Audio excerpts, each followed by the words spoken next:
Hey guys, the second single-handed sword that I want to talk about today is the Armour class single-handed sword. Now, on Cult of Athena's website, it lists two Armour class swords. One is called the Medieval sword, and the other is called the Norman. This actually has the pommel from the Medieval sword and the crossguard from the Norman. So I'm going to call this the Armour class Medieval Norman sword, as it appears to be some sort of cross between the two. Also, just want to start out by saying that the scabbard that was included came secondhand with the sword.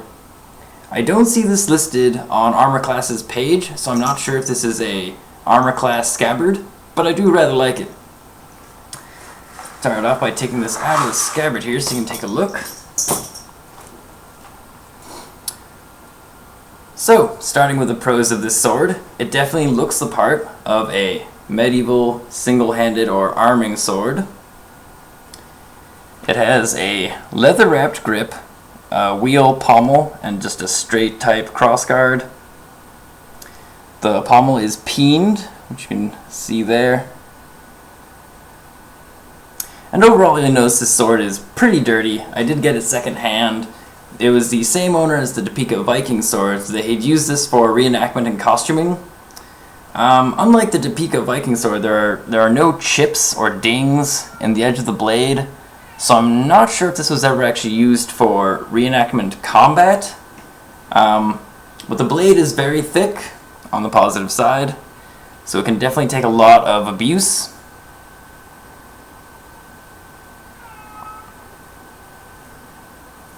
And overall, the sword is well constructed. Nothing wobbles. It's rigid and just well made. The leather wrapping is nice. It looks decently historic.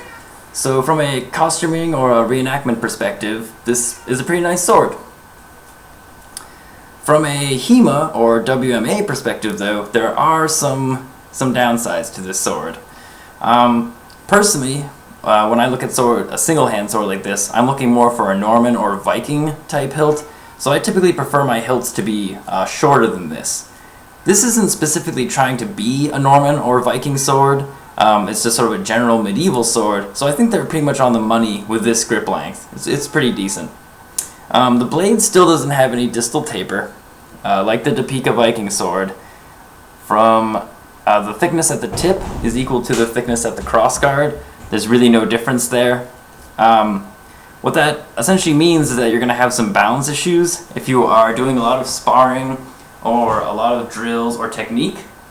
And you may find yourself tiring out pretty fast because this is a fairly weighty single-handed sword. Now this does feel better than the Topeka Viking sword because the blade doesn't feel, it isn't as thick, and overall this sword does not weigh as much. This sword weighs 2 pounds and 11 ounces, where the Topeka was well over 3 pounds. So this is a decently weighted, decent weight for a single-handed sword.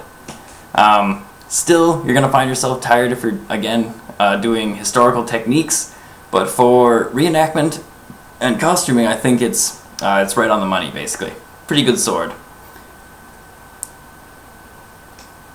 The scabbard, which again, I'm not sure if it's armor class, but I'll cover very briefly, is also good. It appears to be, again, leather-wrapped wood. The integrated belt is kind of neat. Let's unfold that real quick. It has a thick main belt and then sort of a thinner secondary belt, so you can really secure it to your waist and wear it comfortably, which is nice. Not sure if this is armor class, but if this is armor class, then it's definitely a plus. It's just a nicely made, decent leather and wood scabbard for it.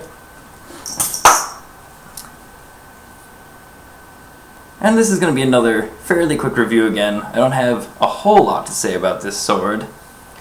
Once again, from a reenactment and costuming perspective, I think this is right on the money. It looks the part of a medieval sword. It mostly has the feel of a medieval arming sword, and I think it would be perfect for any kind of, again, costuming or reenactment that you may do. For HEMA practitioners or WMA practitioners, you may find this sword too heavy because, again, there is a complete lack of distal taper in the blade, making it a bit unwieldy, a bit tiresome to swing around a lot, but overall is a durable, well-made sword. Thanks a lot for watching, and if you have any questions, please leave them in the comments, and I'll get back to them as soon as I can. I'll also post the details about this sword down in the information section. Thanks for watching! Thanks again for watching. Please hit subscribe and check out some of these other videos.